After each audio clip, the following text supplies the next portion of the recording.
Hello, welcome back to the channel. My name is Calvin Rankin, and we are continuing in our series of Bible study lessons from the book of Daniel. And so far we are in chapter 3, and we've made it through the first 23 verses of the chapter. So today's video we're going to be starting with verse 24. Let me say really quickly that if I sound a little bit differently right now today, it's because it's the morning. I'm not sick. It's just that in the morning my voice takes a little bit of time to warm up, so to speak, before I can sound normal again. And a lot of times people think that I'm sick when it's just the morning. So I'm not sick. I will sound better. And if you were concerned and thought, oh no, Calvin's sick, I'm not sick. Thank you for your concern. If you were concerned, I appreciate that, but I'm okay. The last video, we left our heroes, Shadrach, Meshach, and Abednego, making a very heroic stand against King Nebuchadnezzar, the king of the Babylonians, and saying that we're not going to worship the statue that you've made. We're not going to bow down to it. And so Nebuchadnezzar got really, really mad and had them thrown into the fire. And that's where we left them, actually being thrown into the fire. So now we take up the story after they've been thrown into the fire, and that's where we're starting at right now. So verse 24 says, Then King Nebuchadnezzar was astonished and rose up in haste. He declared to his counselors, Did we not cast 3 men into the fire bound? They answered and said to the king, True, O king. He answered and said, But I see 4 men unbound, walking in the midst of the fire, and they are not hurt, and the appearance of the 4th is like the son of the gods.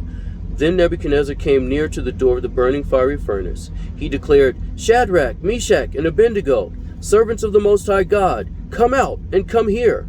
Then Shadrach, Meshach, and Abednego came out from the fire, and the satraps, the prefects, the governors, and the king's counselors gathered together, and saw that the fire had not had any power over the bodies of those men.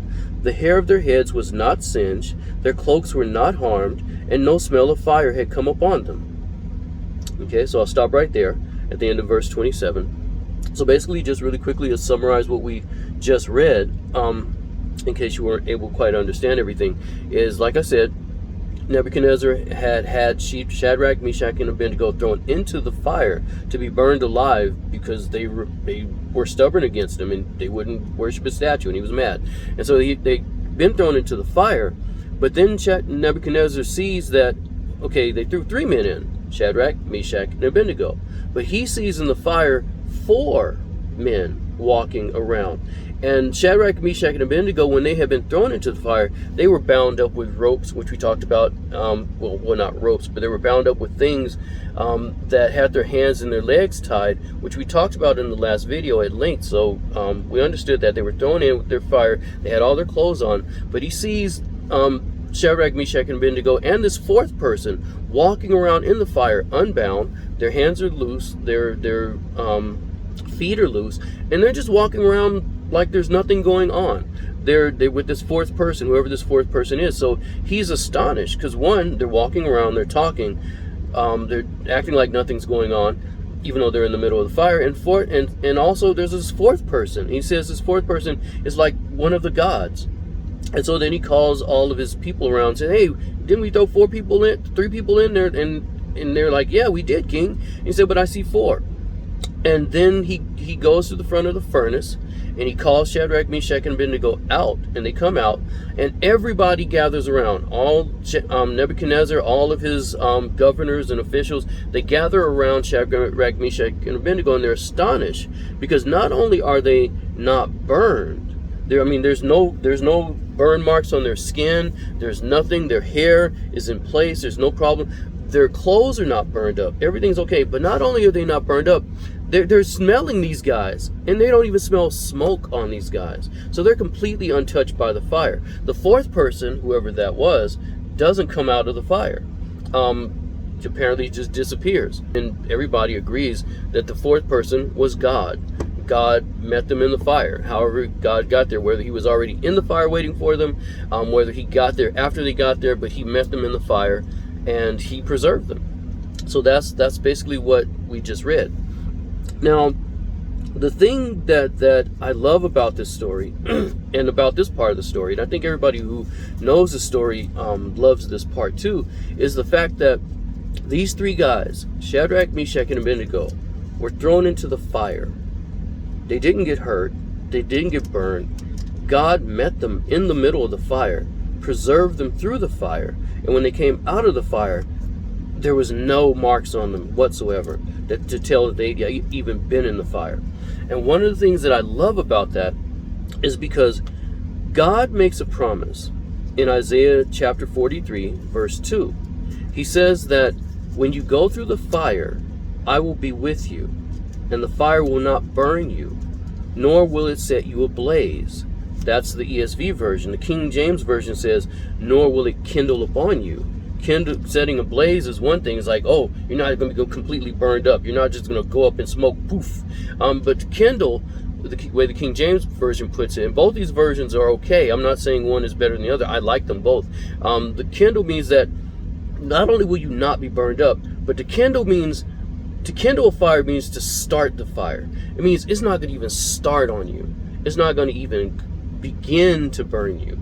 So not only will you not be set ablaze, but the fire won't even begin to burn you. That's a promise that God makes. That's a promise. And here we see that promise fulfilled. And that promise is fulfilled in our lives, and this is why the story speaks to me so much, because they were in the fire. They were in it. It wasn't like they were being threatened with it, and God kept them from the fire.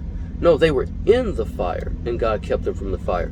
And that speaks of the fact that God has made a promise to us that when we are in the fires of our lives, maybe it's not a physical fire, maybe it's just a hot situation, a really, really hot situation that you're in, and this fire should consume you. It should burn you. And not only should it burn you, it should leave a mark. That's what the smoke is. That emotional scarring, that mental scarring, that when you go through something that's really stressful, that's really, really hurtful, really, really painful, those things leave marks. They can leave marks for years. You can be scarred for years. You can be thinking about those things for years and just stuck in that point. I mean, we all know people that they've gone through, say, maybe you're one of those people, but they go through situations and they come out, but they're different. They're different. They're hurt. They're bound. They're wounded. They're scars. That's the smoke. And God is saying here through this situation with Shadrach, Meshach, and Abednego, you're going to go through the fire. The fire's not going to touch you because I'm going to be with you, and it's not going to even leave smoke. Nothing. And to me, that's an amazing promise. It's an amazing promise, and I see God fulfill that promise in three different ways. There's like three categories. The first category is you're in the fire, and you go through the fire, and you come out of the fire, and there's no effect at all by the fire. You're fine. You're dandy. You're wonderful. And to me, that's amazing. I've been through situations like that too, and I'm like, and that it should have left a scar. It should have left something, and there's no effect whatsoever. I'm fine and dandy. I look at that and like, wow. And if you don't know the Lord, or if you don't know the Lord the right way, you could say, well, I've been through things like that, and I've come through just fine without God. I didn't need God. I was fine. And what I see just in people, just in people in general, whether you know God or don't know God, we all have the ability that God has given. It's God who's given us the ability. We weren't just born with it. God gives us the ability to be able to withstand certain fires. We can go through certain things. Some of us can go through hotter fires than others. Some of us are less tolerant to fires than others. But it's an ability that God gives us all, that there's some level of fire we can just go through, and we're okay with that. I'm not talking about those fires. I'm talking about those fires that go beyond our ability, that you look back and you're like, that should have left a mark. I know my ability, I know my strength, I know what I can take, I know what I can endure. That was way beyond what I should have been able to endure. I know that. I'm talking about those fires, not the things that are within our abilities, not through the things that kind of surprise, like, oh, I have more strength than I thought. That's still within our ability. You just didn't know you had that ability. I'm talking about way beyond that, where this thing was beyond my ability. This fire was beyond their ability. We read how not only was it normally hot enough to kill people, if you threw them into it. But Nebuchadnezzar, because he was so mad at Shadrach and Abednego, he made it 7 times hotter. So it was way beyond their ability. But God met them, and he kept them in the fire. And those times when you know this should have left a mark, this should have destroyed me, this should have burned me. It wasn't you who were so magnificent. It wasn't you who were so incredible that you got yourself through the fire. You know, no, that was beyond my ability. God got me through that. And that's, I love when God does that. That's so awesome. But that's the first category. There are 2 other categories that I see this passage fulfilled in. The second category is you're in that fire that's way beyond your ability. You're in that fire. You come out of that fire, and there's definitely smoke. That thing definitely scarred you. That thing definitely left a mark. It definitely burned you. You're singed from head to toe from that thing. But even then, God's ability to save you from the smoke and from the fire is still incredible, because while you went through the fire, while you got scarred, while you got hurt, over time, you see that the smoke goes away. You see that the fire goes away. You see that, okay, God, even though it felt like I came through this, and I definitely had effects after the fact, God, over time, removed the effects. So even though I came out of the fire, maybe it's weeks later, maybe it's months later, maybe it's years later, maybe it's even decades later, where you're able to look back and you're able to say, wow, I don't feel the smoke anymore. I've struggled with the smoke. I've had the smoke, definitely, but I'm not feeling it anymore. It's like, wow, I woke up. Maybe it was gradual, maybe it was all of a sudden, but you wake up and it's like, and that's still God fulfilling his promise. You went through the fire. It didn't set you ablaze. You felt like it was setting you ablaze. You went through all that time where it was you definitely felt the smoke. But then God removes the smoke. He removes the fire. So he's actually still fulfilling his promise to save you from the fire, to save you from the smoke. And even then you're able to look, and one day you're able to wake up and you're able to say, wow, I don't feel the effects anymore. I don't feel this anymore. What happened? It wasn't just, my strong ability. It wasn't just ability of counselors I went through. God in his mercy has taken this thing away. And that's also fulfillment of his promise. That maybe it wasn't right when the fire was happening, but it was later. Later, he delivered you. And you're able to, you feel so grateful. You feel so, oh my goodness, I lived with that for so long and now it's gone. That was God. That's the second category. The third category is exactly like the second category. Exactly like the second category. With one difference. And the difference is that in the second category, you're still walking with God. You're still walking with the Lord. You're still, the smoke you're feeling is from the smoke. It's from the fire itself. The third category, though, you come out of the fire. You came out, but you came out bitter. You came out definitely bitter, broken, not because of the fire, but because of God. And because you looked and you said, he failed me. He said that he would be with me. He was not with me. He said that he would preserve me. He did not preserve me. And maybe you didn't even know God when you went through the fire, but you're hearing this now and you're mad because he wasn't there with me. If he was there with me, why did this happen? Why did that happen? He wasn't there with me. He does not keep his promise. And you're hearing me talk now and you're just like, no, that anger is coming up. That disappointment in God, that anger at God, that frustration at God is coming up. And you're in category 2, but you're category 3 because what's keeping the smoke there, what's keeping the effects there is not the fire. It's the anger and the bitterness and the frustration that you have at God for seemingly not being there with you when you needed him. So it's the frustration, it's the anger. it's the frustration, the anger, and the disappointment that's kind of sealing the fire into you.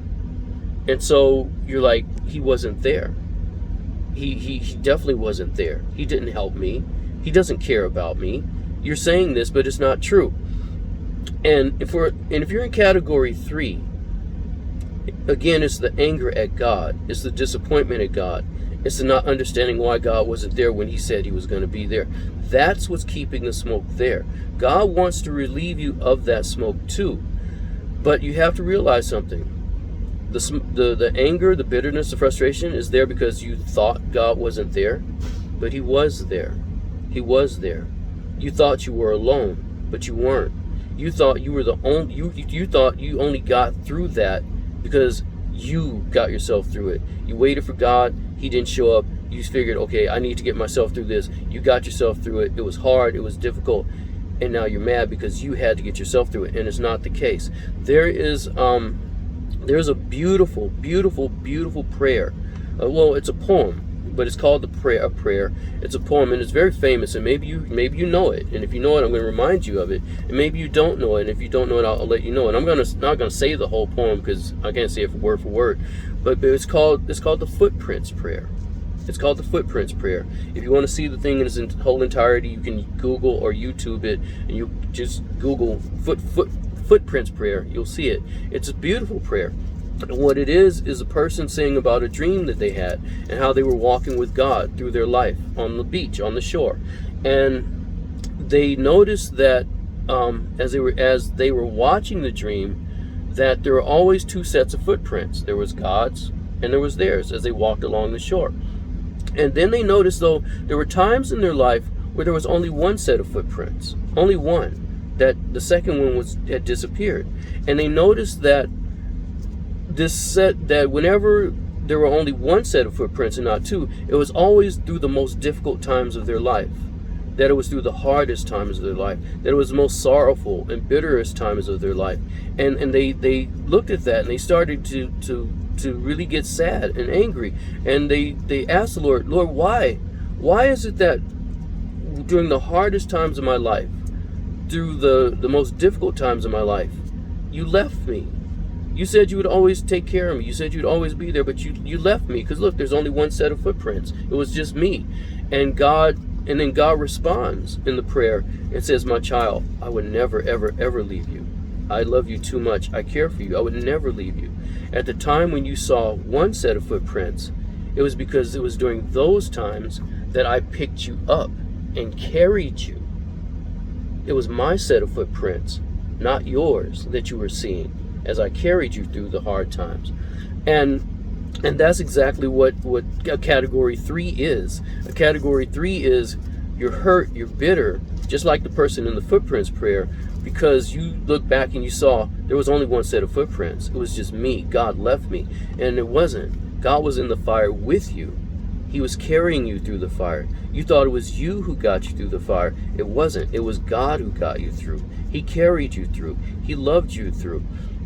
There was no way you could have gotten through that on your own. You thought you pulled yourself up by your own bootstraps, and it wasn't. It was God carrying you in his boots. That's how you got through. He loves you. He cares for you. He would never leave you. He would never forsake you. That's a promise that he makes. He says, I will not leave you comfortless. I'll even give you my spirit to go with you every moment of the day, to take you through every fire you go through. And it's him. It's not you that got you through. It's him who got you through. And he wants to remove the smoke from you even now. He wants to remove the scarring from you even now. But you have to realize he didn't abandon you. He carried you. It still hurt, yes, but without him carrying you, it would have hurt even more. Without him carrying you, you would have never made it through. You would have been stuck. You would have been stuck there. And that's kind of where you are now because of the anger that, wow, you're still stuck in that moment. It's been weeks, months, days, years later, and you're still stuck in that moment. And he's like, no, I need to unstick you. That smoke is around you. I need to get the smoke out of you. But you need to come to him and say, Lord, I didn't see that you were with me. I didn't see that you were carrying me. I thought you had abandoned me. And he's like, no, I never abandoned you. I never abandoned you. I took you through the fire, and I'm taking you through all the fires of your life. I've never left you. You come to me, I'll heal you. I'll heal you of the smoke. I'll blow the smoke away so that you don't have the smell of smoke on you anymore. That's the promise that he makes, and that's the beauty that he has for you in category 3, for you in category 2, and for all of us who have ever been in category 1. God makes the promise, I will be with you. I will be with you. The flame shall not burn you. It shall not kindle upon you. It shall not set you ablaze. That's the beauty of this passage, that God shows the fulfillment, the enactment of his promise that he makes. That, wow, he was with them in the fire, and they weren't touched by the fire. And God is our shelter. He's our shield. He's our protection from the fire. If you feel like you're in the fire, call out to him and rest in the fact that even though it's still tense, even though it's still stressful, he's there with you to protect you. If you've gone through the fire and you're out of the fire is gone, but you're still smelling the smoke, know that God was with you in the fire, and he will heal you after the fire. He will take care of it. Call upon him, lean upon him, let him be your fire protection. And that's what he's there for, and that's what he promises. And some people might say, I know some people too, they have a hard time calling upon God. They want to, but they can't, because they feel like they're not worthy. They feel like they don't deserve it. They feel like, who am I that God would pay attention to me? And yet God, that's why Jesus came to die for us. He came to die because we could not help ourselves. He came to die because we were not worthy. That's exactly why he came. The reason why you think you're not worthy is exactly the reason why he came. And that's exactly the reason why he helps you, because he loves you. So call upon him. You know you're not worthy. None of us are. But his love is so much so that we talked about in one previous video, we talked about the mercy that he gives us. That we're not worthy, but because he loves us, he opens up the door to say, ask me, I'll help you, because I love you. And so call upon him, and he will be there. Okay? So hopefully this was beneficial. Hopefully this helped you to just appreciate the story even more. And hopefully this, if you already knew this, because again, I haven't said anything that's not different, I don't think, than normally you hear. But if you knew this, hopefully this just reaffirmed to you, man, God is an ever-present help in times of need, even in the hot, burning, consuming fires that we face. He's just that kind of a God. Okay? All right, so take care, and I'll see you in the next video, and have a good day. All right, bye-bye.